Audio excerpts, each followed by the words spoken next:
In this video, I'm going to show you how to find nearby people and groups on Telegram application.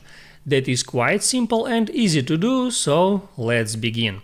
And first, open up Telegram app and then go into your contacts. Then tap at Find People Nearby. And here at that step you may need to allow your Telegram application to use location services to be able to use that feature.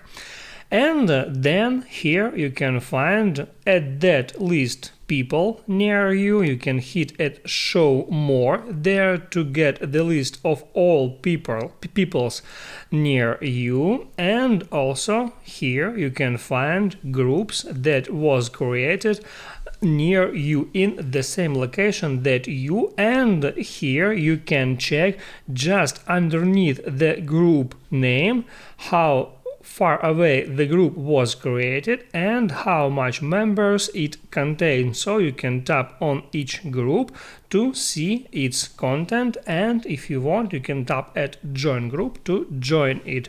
And in the same way you can open up some person's profile, and from here you can message that person or call them if you want. That's it. If this video helped you out, don't forget to like and subscribe.